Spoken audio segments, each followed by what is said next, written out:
Thank you. All right, so first, I asked him for some water, and he's like, this is your water, just for you, and I'm drinking out of it, and then I realized there's lipstick on it, like a full-blown kiss, you know? So this conference goes way beyond to make speakers feel comfortable and welcome. All right, so first of all, I want to meet the person that drank from my water. Second of all, raise your hand real high if you have no fucking idea who I am. Should be most of you. This is very good for my ego. All right, so nobody knows who the fuck I am. That's very good. All right, so I'm going to take a little bit about myself, and then we're going to talk about how to accomplish things that most people don't accomplish, but doing things that almost nobody wants to do. Sounds good?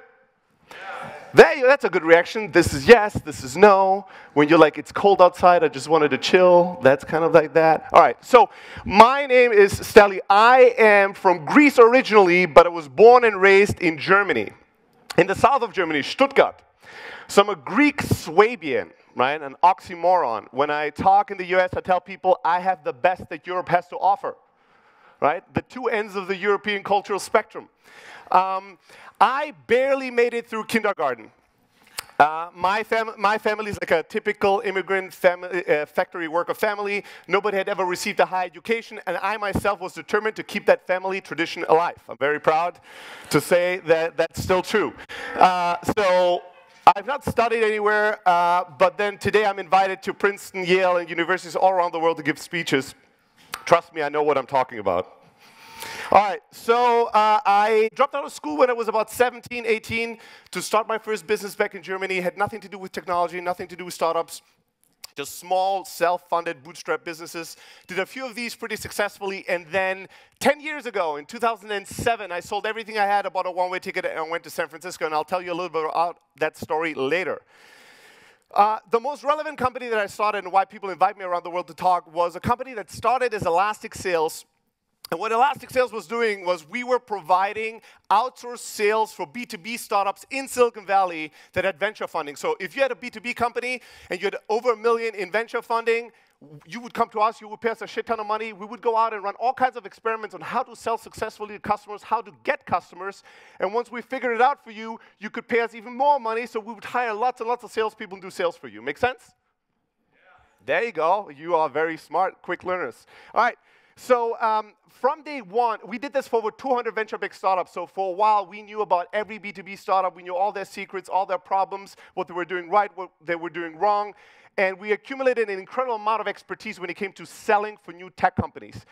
In the process, we built a little piece of software. First, it was just internally. We just wanted to have our salespeople not kill themselves because they had to use shitty sales software all day long. Eventually, that piece of software became really good, and then a lot of external companies wanted to pay us money for it, and we launched this Close.io. It's an inside sales CRM, a CRM that allows you to make calls, send text messages, communicate via email very effortlessly, and we released this in January 2013, and within just a few months, although it was a tiny team, it surpassed the revenue of the bigger Elastic Sales business, the services business, and since January 2014, this is all we've been doing. Close.io has been used by thousands of companies all around the world to close more deals and make more sales. We're highly profitable, millions and millions in revenue. We are a tiny team, 27 people, all remote, all around the globe.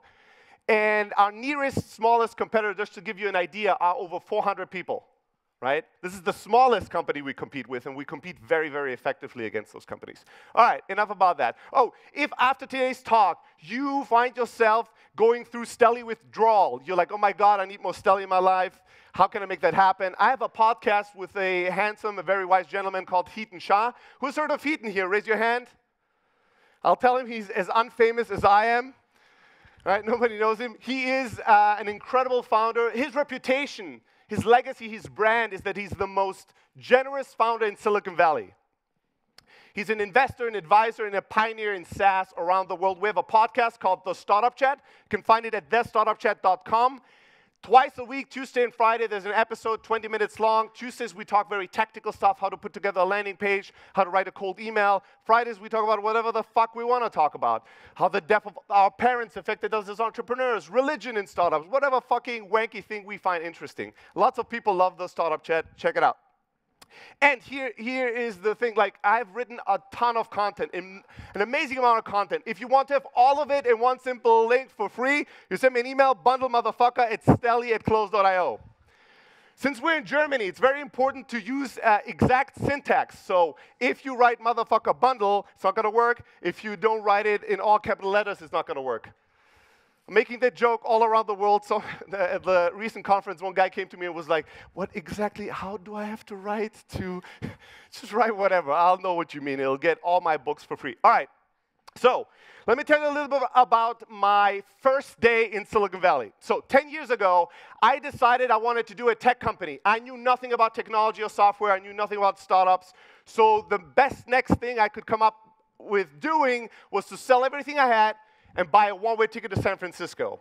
I arrived at SFO. Just to give you an idea of how clueless I was, I arrived at SFO and I asked somebody how to get to Silicon Valley.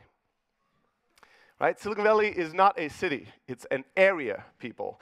But people in California are very friendly. So the person was like, you mean Stanford, Palo Alto? I was like, Palo Alto, Stanford. I've seen this in movies. Yes, let me go there. So I took the train. I went there. I checked in Hotel California. Seemed, you know, like the fitting place to be. And my first day, you know, once I checked into the hotel, all I wanted to do was to stay in the hotel room, right? I started telling myself the story.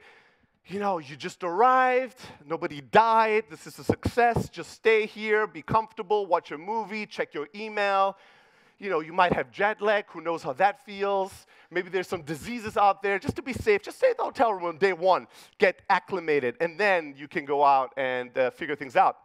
And then, thankfully, I've cultivated an internal voice over many, many years that tells me to shut the fuck up and do whatever I'm afraid of doing. So the little voice was like, you fucking idiot, you travel all the way from fucking Europe to stay in a shitty hotel room? Get the fuck out and make some friends, right? So I was like, ah, shit, all right. So I get out, I go to meetup.com, that was a thing. I go to an event, as a geek dinner. I sit down, I talk to some people. Next to me is a guy that was a very, very famous blogger at the time. I didn't know that. So he asked me eventually, hey, Stelly, what are you doing? I'm like, hey, this is my first day. I don't know anybody. I'm trying to make it in America. He's like, all right, give me a call tomorrow, we'll hang out. I researched the guy, and turns out he's like the most influential blogger at the time. He had millions of readers.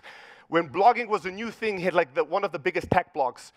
And I was like, oh shit, all right. So I'm calling him, he picks me up, we go to a coffee shop, we sit down, he brings me coffee, and he starts saying, all right, tell me your story, Stelly. And then as I start to talk, he says, whoa, slow down, stop. He goes back to his car, this is pre-iPhone, just to give you an idea how old I am. And he brings out a massive camera, sets it up, hits record, and goes, okay, now, tell me who you are. And he interviews me for an hour. That interview still exists. It's very hard to find. And it's the single most painful thing that's out there about me. I watch that interview once a year to humble myself and to make myself realize how far I've come. You can find that interview online if you're really, really motivated. Anyways, so he interviews me. I don't speak English. I look like a fucking idiot. He interviews me, and at the end of the interview, he goes, all right, Stelly, what's your plan for the rest of the day? And I go, I have a plan for the rest of the year. I don't know. It's like, all right, come with me. I'm speaking at a conference in San Francisco. So here I am, I'm rocking with the speaker, you know, we go to the conference, he gives a talk, 3 other people give a talk, I'm first row, everything is cool, and at the end of the event, they have a thing called 30-second soapbox, which means anybody in the audience can pick up the microphone and for 30 seconds have a call to action. I'm looking for a co-founder, we want to raise money, I need whatever, right? So again, my inner voice goes, shut the fuck up and just sit down. You have nothing to sell, you have nothing to say. This day has been going so well so far, right? Don't screw this up. Just chill, and you can check it off as a success. But then, you know, I have this other voice in my head that tells me to shut the fuck up and grow a pair and go and do something. So I'll go up, I take the mic, and I say, hey guys, this is my first day in the US. I need friends. So if you need a friend from Greece, come and say hi. The audience loses their fucking minds. They're screaming, standing ovation. People are loving it. The event is over, and there's like the 4 speakers, each with like 10 people around them, and I'm with like 60 people around me. And people literally throw their business cards after waiting for 20 minutes to talk to me and go, just call me, just call me tomorrow. So my first week was insane. I would just go from one party to the next, meeting people, incredible. I'm not gonna bore you with the other 4 years, 11 months, and 3 weeks that did not go that well. Right? So my first startup was a soul-crushing defeat and failure. I ended totally broke emotionally, spiritually, financially. It was a horrible thing. It was a company that was dead after year 1, and for 4 more years I pretended it was alive. I would walk into rooms and go with a skeleton and go, no, it's fine. All we need is some money and some drinks, and it's gonna be okay, right? But it was not okay. It was not okay. The first company was a horrible failure. But the lesson here that I want to share with you, and I didn't do this for the rest of the year. I showed up at the beginning, and then I started listening to the voice that was telling me to slow down, be safe, make small steps, be conservative. And I made a ton of mistakes, but honestly, showing up is the simplest step in life. It doesn't require any real intellect, as you can tell. So all you really have to do is get outside your comfort zone, make that first step. It could be coming to a conference. It could be going to a stranger and saying hi at the networking breaks, right? Instead of networking with the people you already know, go and meet some new people. It could be picking up the phone and calling somebody, sending a cold email to somebody. Just make that first step, show up. Showing up is not enough, but it is foundational, the first thing you need to do if you want to do anything else. This is a picture that exemplifies the goofiness of my state of mind. So this is from that interview. This is my very first day in the US. You know when you watch a movie and you're in pain for the character because they do something embarrassing? First time I watched that video, it took me 6 hours. It's a 40-minute interview, but I would be like, play, and then I'd be like, oh, pause. And then walk out, smoke, calm down, go back, hit play again, right? It's a terrible video, terrible. That's why I sent this to many people that tell me, Stella, you're such an amazing speaker. I'm like, just watch that video. All right, now, let me tell you a story from my first intern from Europe. So I was doing that first startup and was trying to make things happen. And there was this student in Germany that was one of our power users, right? This is not closeout. I've started many companies. The stories I'll share with you are not sequentially the stories of this current company. Make sense? Yes, this is very good. So I was doing this end consumer startup. There's this power user that's a student in Germany. He's like everywhere, he's helping, he's in forums, he's doing everything he can. Eventually, one day he was Skyping with me and was just asking about our plans, what we wanted to do, all that good stuff. And eventually at the end, he just says, Stelly, I really love your vision. I'm rooting for your success, and I'll do anything I can to make it happen. Are you guys really busy? I was like, of course we're really busy. He's like, all right, bye. And he hangs up. And for a second, I go, that was a weird way to end the conversation. Well, whatever. I didn't think about it anymore. 2 months later, I get an email from that gentleman. His name is Björn. Björn sends me an email that says, hey, Stelly, as I told you, I really love the vision of your company and everything you do. Since you're so busy, I decided to drop out of my university and start an internship with you. My flight is arriving tomorrow at 11 a.m. at San Francisco Airport.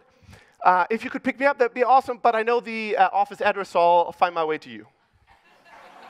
I'm like, what the fuck? This guy just hired himself. I was all right, if he has the guts to drop out of school, take a flight, and come, I will pick him up. So I picked this kid up, and Björn is a force of nature, right? Like, he is like, works his ass off day and night, makes me look bad. He was always an hour earlier than me, an hour later than me leaving the office. Eventually, we were just sleeping at the office because I was trying to win, and there was no way of winning against him. He would just work day in, day out, never asked for a title, never asked for salary or money, never asked for equity. His internship ran out. He found another visa for himself. He was just like pushing, hustling, working his ass off. In the meanwhile, there were other people in the team that were constantly complaining to me, Stanley, if I really had the co-founder title, I could do so much more, but without that title, I can't freely express my creative self in the best possible interest of the company.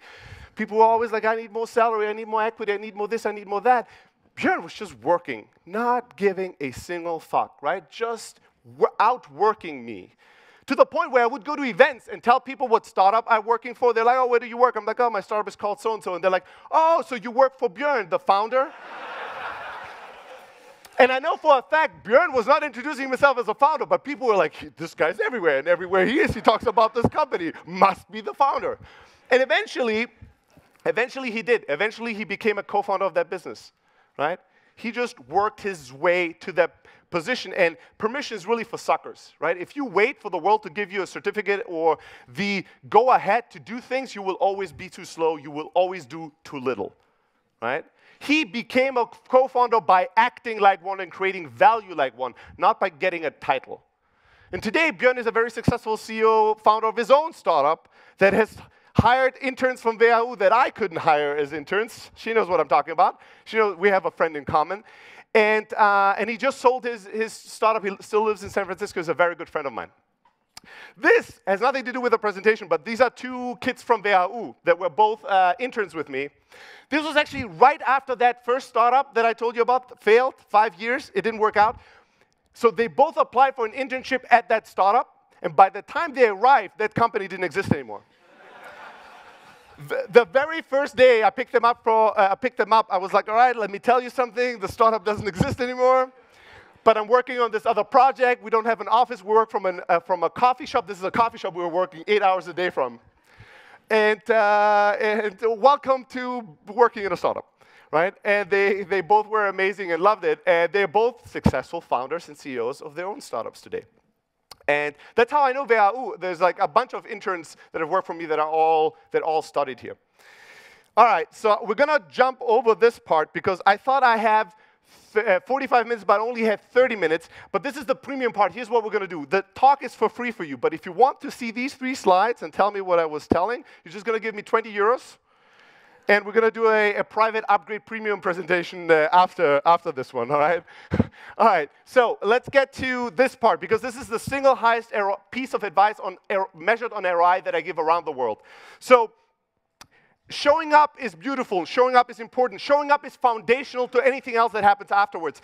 But really, fortunes are made in the follow-up and follow-through. That's when you run a race that nobody else is running against you. That's where everybody stops and gives up, and you can only win as long as you're persistent. I'll give you one of the most famous stories I tell about the follow-up and follow-through, which is how we got a billionaire to invest in our company. So one of our investors was friends with this billionaire guy who built a company that all of you have used, right? Can't tell you what, but there's not that many products that I can say this confidently with. So this guy is a very important guy in the Bay Area, and I got introduced, a warm introduction to him, to meet with me. And he replies and says, yes, I'm happy to meet Stelly. And I, get all excited. We're high-fiving people in the office. Awesome, we're going to have a meeting with this guy. I send him an email. Hey, when can you do Tuesday or Thursday, this time or that time? Or really, any fucking time you want, I'll make it happen for you. Nothing, crickets. I send another email. Hey, how about this or that time? Really want to meet with you. Really want to make this happen? Nothing. Send another email. Nothing. 48 emails later. 48 emails later. His reply was, Stelly, thank you for the follow-up and follow-through. We had a crisis overseas, so I was not in the US. I'm back. Can you make it tomorrow 1 p.m. at our office? And I replied, no. No, I didn't. Of course I said yes. So I literally, if you send me bundle motherfucker to Stelly at Closewire, one of the books is the follow-up formula. It is the highest piece of ROI I give, and there's a book full of case studies and other examples of people accomplishing incredible things by following up when others weren't anymore. Hiring people, raising money, getting press. Almost anything valuable in life you'll get once you persist for a little longer. Most people don't like to follow up. Why? Because we take silence as rejection, right? We met. We said we should work together. You were excited. I was excited. Awesome. I sent you an email. Hey, how's it going? Let's progress that conversation. You don't reply. I send another email. You don't reply. And now what do? I come up with a story of how you rejected me, right? I go, this person, some bullshit. Some people are like getting angry. This person thinks they're more important than us. Fuck this asshole. The other person's like, oh my God, he hates me. He thinks I'm ugly and my startup sucks, right? Yeah, they make up some kind of a story that makes you stop following up and following through. I'm much simpler structured up there than most people. I'm not a mind reader. Here's my base hypothesis when people go quiet on me. They are busy. That's it. I'm not the center of their universe. Yes, one person. Thank you.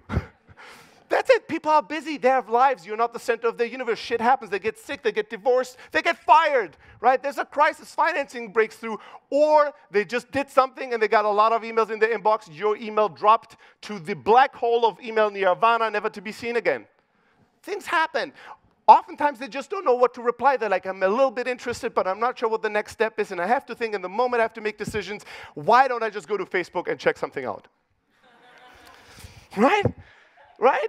So when people go silent on me, I assume they're busy. Yes is good, no is good. If you tell me to no, fine, I'll leave you alone, right? But nothing is where all your dreams and hopes go to die. The maybe zone is where startups go to die. The maybe zone is so dangerous because you learn nothing. And you are living in that bubble of hope of maybe this is going to work out. Maybe they're going to come back and do something. Maybe is very unhealthy for you, right? Try to get to clear results. Yes and no are clear results. If everybody tells you no, if everybody rejects you, you'll realize this isn't working. If everybody says, yes, awesome, it's working, let's scale this. But when you have lots and lots of maybes, now you can sustain on hope and delusion. I think they're going to buy. I think they really like. They just need a little bit more time. And what do you do now? Nothing. What do you learn now? Nothing. That's where startups go to die, right? It's your job to create moments of truth and to create outcomes. The follow-up is a beautiful way to get to clear outcomes. Make sense? Never stop following up. Thank you. All right, so a lot of people, some people consider me a sales guru. I'll teach you the simplest negotiation hack I know, a negotiation hack I used successfully to save one of my companies, and this was a $225,000 contract. So here's the story. We did a startup where we had to use some other technology to be able to provide the service to the end user. The contract we made with them, we thought we were super smart. Contract we made with the salesperson from that larger technology provider was a 4-year contract. And we structured it in a way where in year 1, we paid nothing. In year 2, we paid very little. And then in year 3 and 4, we paid all of the money of the contract. Now, the sales guy did not give 2 fucks because he got commission on the entire contract value. Make sense? We thought we're a startup. If we don't make it through year 2 to have that much money to pay, who gives a shit anyways? We're done. That was our rationale for this, right? So both parties were happy about this. Now, the problem was that after year 1, we completely pivoted the company to something totally different, something that needed not at all to use anything of that technology provider. We just went to a completely different business model. And we wanted to self-fund that company, so we wanted to keep running the same business with the same founders and everything, but we wanted out of that contract. We didn't want to pay, I think in total it was $250,000 for something we weren't going to be using, right? So I call the salesperson, I tell him, hey, this like sob story, we're about to go bankrupt, we're changing what we're doing, we don't need this, we need to get out of the contract. He tells me, of course I totally understand you, let me talk to the evil finance department, which doesn't exist. He just hangs up and goes, the evil finance department said, sorry, but can't do, right? This is how large organizations function. There's always a bad cop, that you can blame for everything. So it's, the finance department. I would love to help, but the finance department.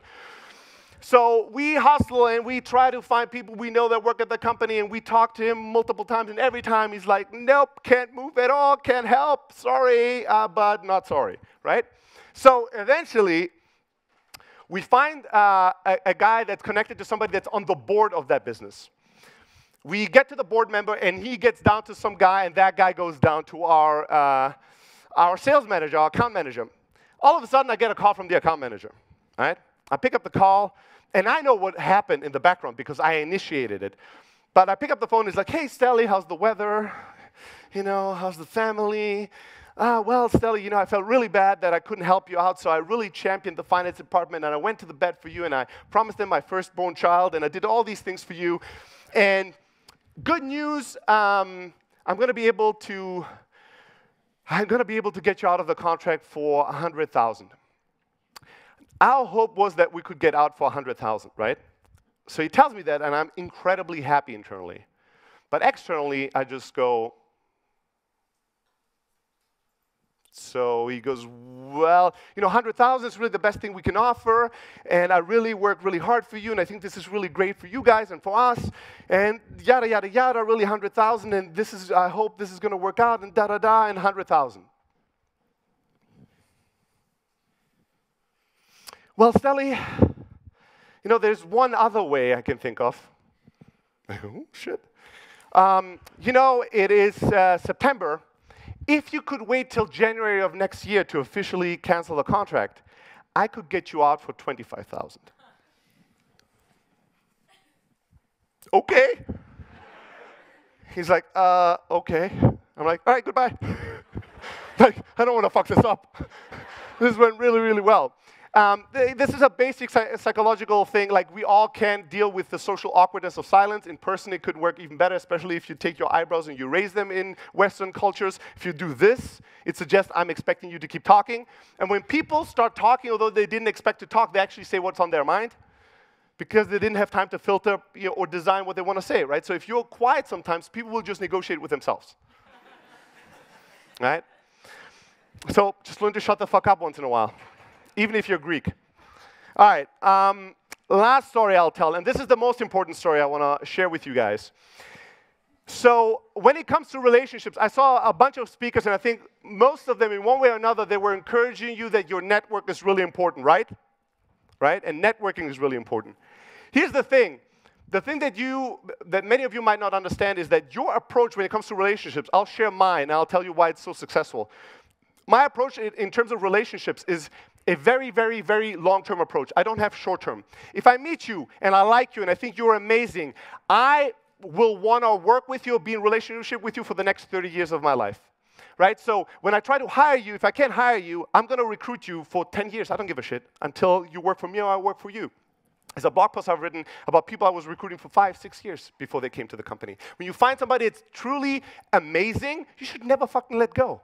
You should always try to work with these people. The people that I co-founded Closeout successfully with, there are people I became friends with in the first month that I went to the US. I was friends with them for 5 years before we started something together. So meeting new people is important, but when you find amazing people, you really need to think about the next 40 years as a timeline to build the relationship and to build value together, and not the next 4 months. Because amazing people are hard to come by. So here's a story. This is what we call the worst growth hack of all time. Is you hire a bunch of people that could be your future customers, then you fire all of them, and they all turn into customers of you. So I was running a company, and what we did is we pivoted so strongly that we had to let go of a ton of people that we had no use for anymore. And these people were actually great people. Firing people sucks. When you're an entrepreneur, it's the worst thing you can do. It's like breaking up a relationship. It really sucks. But I'd learned to deal with it over the years, especially because there's usually very good reasons why I would let go of somebody. I never had to let go of a lot of people in one day, and I never had to let go of people that did really well. Like, there was no reason to let them go other than the business had pivoted into something that didn't need that expertise anymore. So the worst day of my life and the worst moment of my life was the morning that was driving to the office knowing that I would have to let go of half the people in the business. And it was also around the time I became a dad. So I had like, my first baby boy was like 3 months old, so I hadn't slept for 3 fucking months. I'm like, I added 10 kilos. I was like sleepless nights, and now I'm driving to the office, and I know I'll have to fire half the people, and I feel completely out of control. I don't fucking know what's going to happen. They might fucking bury me and put me on fire or something, right? They could be the people I wanted to stay. Maybe they won't stay, right? I feel completely out of control. I arrive at the parking lot, and I remember that a year prior, I had hired a woman, and she had made me promise to her that if I ever fire her, I would have to buy her a cake and play Bye Bye Bye from NSYNC. And I willfully agreed, right? I was like, sure, sure, sure. And I remember that at the parking lot. I'm, oh, shit. I made the promise. I don't have a fucking cake, right? So I turned around, drove to a Safeway, bought a fucking cake, downloaded NSYNC Bye Bye Bye on my phone, just in case she wanted me to be good on my promise. So I go through the day, I let go of the people, I talk to them one-on-one, they scream, they get angry, they cry, we hug, everything is going fine. The last person I talk to is that woman. And then when I talk to her, I go, hey, and just in case, I know I made you a promise, I wanted to be good on that. And she's like, oh, shut the fuck up. You brought a cake? I'm like, yeah, I have a cake in the fridge. She's like, that's amazing. And you're going to dance to Bye Bye Bye? I'm like, no, no, no, no. You said play Bye Bye Bye. It's like, no.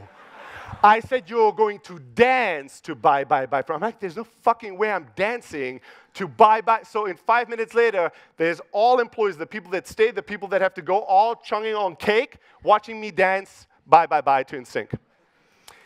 And the funny thing is, everybody had to promise me no videos. There's like 7 videos of this fucking thing.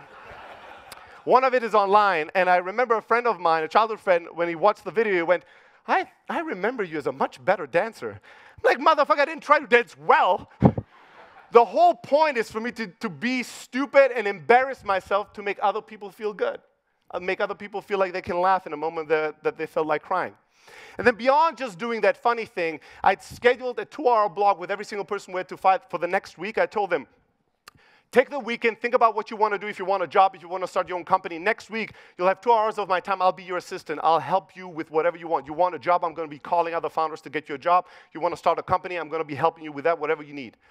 And all of them turned into like directors of sales, VPs of sales, and became some of our biggest and best customers. To this day, every single person I'd let go is a close-out customer and a very good friend. So again, if you treat people right, like think about it long term, don't just think about how do I get through the day as conveniently as possible for me. Ask yourself, how can I make this day, although it's horrible, as good as humanly possible for them? And then a bad thing can turn into a beautiful story that you tell on stages around the world, and a story that leads to some of your biggest and best friends and customers. All right, that's all I have for you guys today. Thank you so much.